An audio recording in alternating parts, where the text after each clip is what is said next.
Hey everybody, welcome back to 365 Riffs for Beginning Guitar. Today we're going to check out the great acoustic guitar intro to Amie, and stick around because I'll show you how you can strum your way through all the chords for the rest of the tune.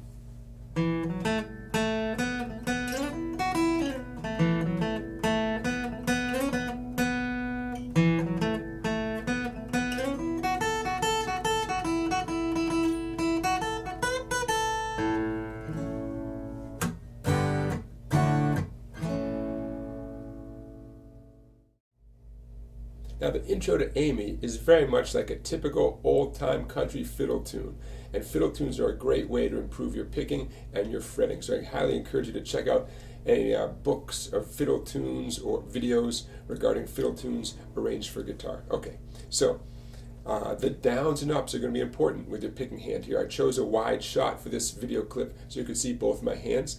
And the fingering is important too, which fingers you use. Sometimes really only one fingering works, sometimes you have a few choices. But let's get started. We're going to start off, basically we're in second position, index finger on 2.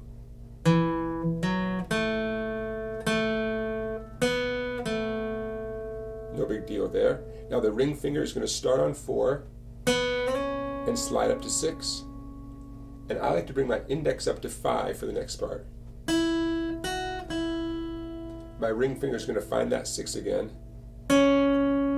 slide down to 4, and find that 2.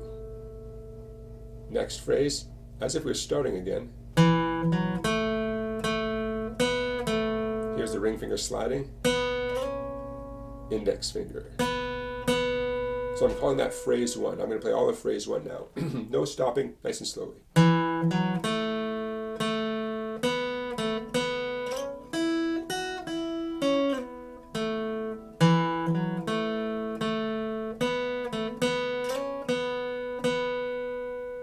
Phrase 2 starts off the same way.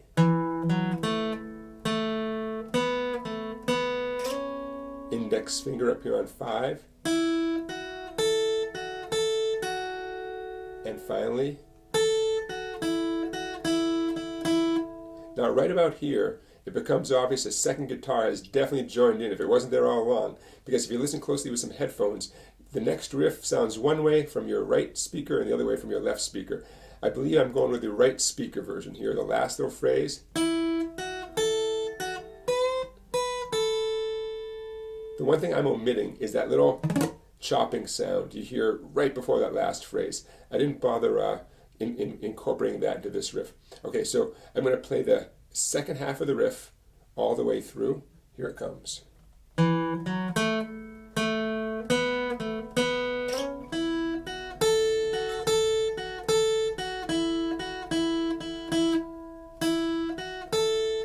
A 3-finger bend, and then, so a little detail here, that 7, I'm going to bend it with all 3 of my fingers, 1 per fret. I'm going to mute it so that when I bring it back to its original position, the listener doesn't hear what they call a release. And then 7, 5. So here it is the right way, and here it is if I let you hear the release.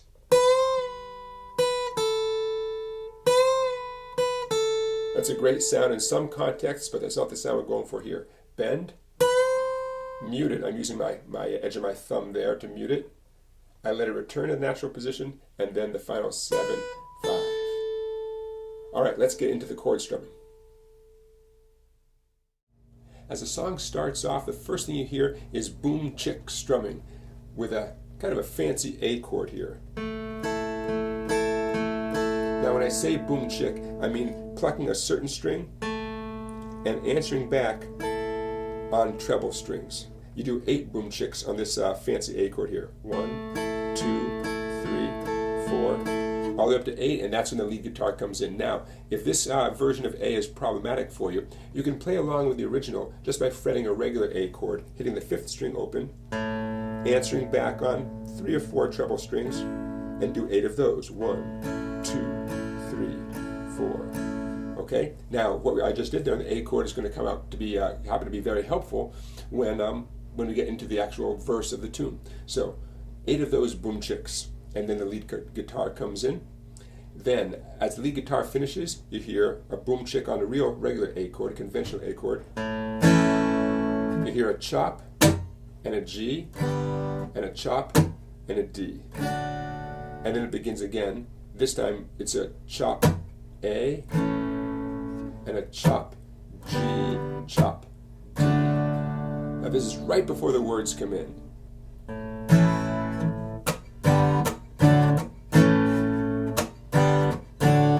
Now the words come in and it's time to do some boom chick strumming. When you do an A chord with a boom chick strumming, like I said, 5th string. On G it's the 6th, and on D it's the 4th. That sequence is going to happen 3 times. Here's what it sounds like when I add the words. I can see what you think you belong to me. I never tried to make you think what. Now here comes the regular A with 4 boom chicks. Let you see one thing for your, right on yourself, right on self, which changes to D for 4 boom chicks. Self. But now you're off, right on the C chord, right on off. C, you're going to hit the 5th string first. Off with someone else, and I'm alone. There's the D for 4. Thought that I would keep you for. On the E, I'm going to hit the 6th string. 8 boom chicks. 1, 2, 3, 4, 5, 6, 7, 8. Now that you've got the basic idea, you always have the option of alternating the booms on different bass strings. For instance, on that E, I might alternate between my 6th and my 4th, my 5th and my 4th. I'm going to be doing 8 of them. Might as well get a little creative. 3, 4, 5, 6, 7, 8. And that goes for the other chords too. Okay, you can alternate between different bass notes during the boom chick pattern. So there you have the intro and the verse, and now let's check out the chorus chords. All right, we've made it to the chorus of the song here, and let me take a second and say thank you for watching this video, and please like this video and please subscribe to my YouTube channel. It means a lot to me. I appreciate it. And don't forget to check out my website down there, www.song-bike.com. It's a lot of great videos you can't find anywhere else, and you can become a member there for as little as $10. So please check out that website. Now let's get down to the chorus of the tune. Still have boom chicks going on here, and we have an A chord and a G and a D now, surprisingly. So starting on the A chord, 4 boom chicks. G twice. What you gonna do? And D twice. And that whole sequence repeats again. I think I'm in love with you. Now, here's where things get tricky. A B minor chord. I'm going to give you a couple options. One is a 4-finger typical B minor chord. We're avoiding the 2 bass strings. We're going to pluck the 4th string and then a light downstroke on the 3 treble strings. For a while, maybe longer if I... Okay, now plan B. Extend your index finger, lift it off of the 1st string, have it rest only on the 5th string, 2nd fret. That's the note B right there. But let the flesh of your finger touch the 1st skinny string, so you mute the skinny string. So now you get a great sounding B minor with B as the very first note. You let the listener hear. You strum on the 4th, 3rd, and 2nd strings, but if you hit the 1st string, nice dead sound. We're fine with that. Okay. Option 3, extend the index finger across all 6 strings. Do the same strum, 5th string first. And then of course you can include the 1st skinny string in your strum. Now I avoid bar chords as much as possible, so I really go for this one right here, but I'll leave that up to you. Bunch of options for B minor. And lastly, after those 4 boom chicks on B minor, you got 4 boom chicks on E major. Okay, and there you go. There you have the whole tune.